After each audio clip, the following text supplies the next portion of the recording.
Alexander and the Terrible, Horrible, No Good, Very Bad Day by Judith Forst, illustrated by Ray Cruz.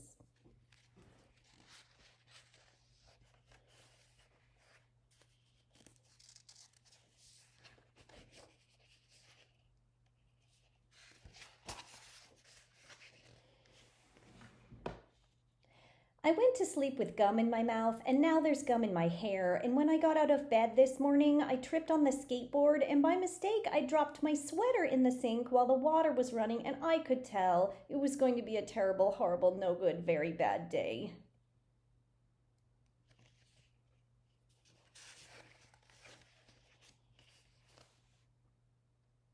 At breakfast, Anthony found a Corvette Stingray car kit in his breakfast cereal box, and Nick found a junior undercover agent code ring in his breakfast cereal box, but in my breakfast cereal box, all I found was breakfast cereal.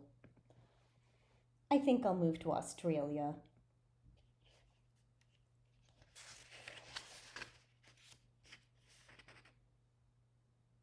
In the carpool, Mrs. Gibson let Becky have the seat by the window. Audrey and Elliot got seats by the window too.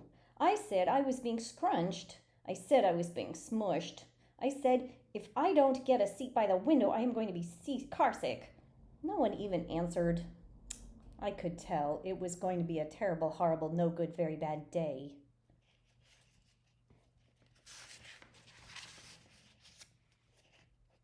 At school, Mrs. Dickens liked Paul's picture of the sailboat better than my picture of the invisible castle. At singing time, she said I sang too loud. At counting time, she said I left out 16. Who needs 16? I could tell it was going to be a terrible, horrible, no good, very bad day.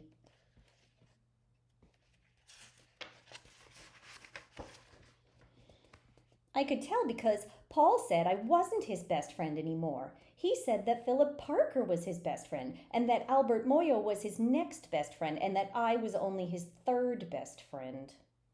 I hope you sit on a tack, I said to Paul. I hope that next time you get a double-decker strawberry ice cream cone, the ice cream part falls off the cone part and lands in Australia.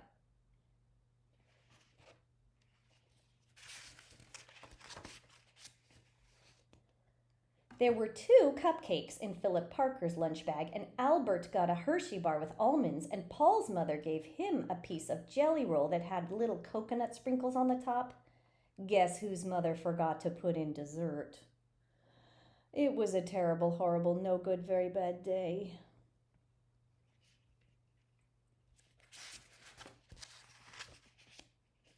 That's what it was, because after school my mom took us all to the dentist, and Dr. Fields found a cavity just in me. Come back next week and I'll fix it, said Dr. Fields. Next week, I said. I'm going to Australia.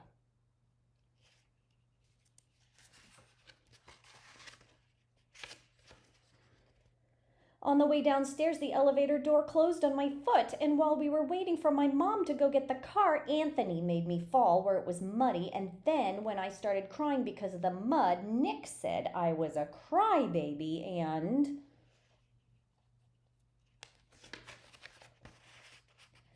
While I was punching Nick for saying crybaby, my mom came back with the car and scolded me for being muddy and fighting. I'm having a terrible, horrible, no good, very bad day, I told everybody. Nobody even answered.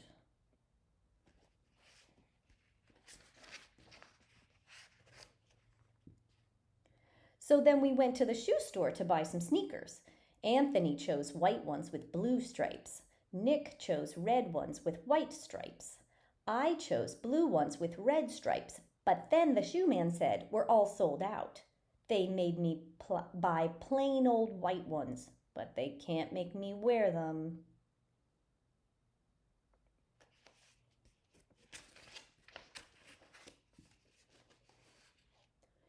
Then we picked up my dad at his office.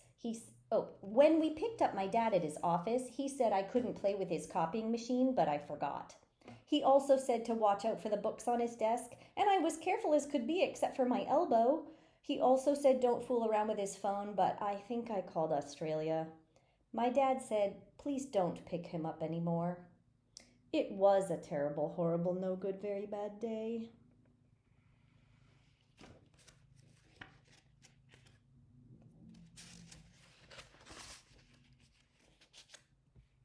There were lima beans for dinner, and I hate limas. There was kissing on TV, and I hate kissing.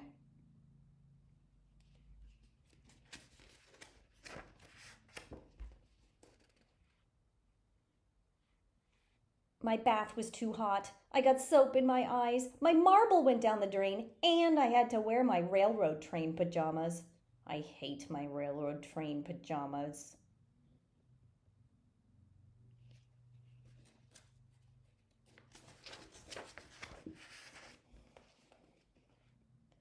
When I went to bed, Nick took back the pillow he said I could keep, and the Mickey Mouse nightlight burned out, and I bit my tongue.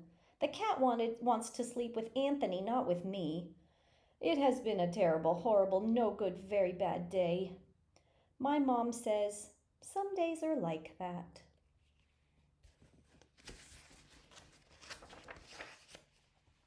Even in Australia.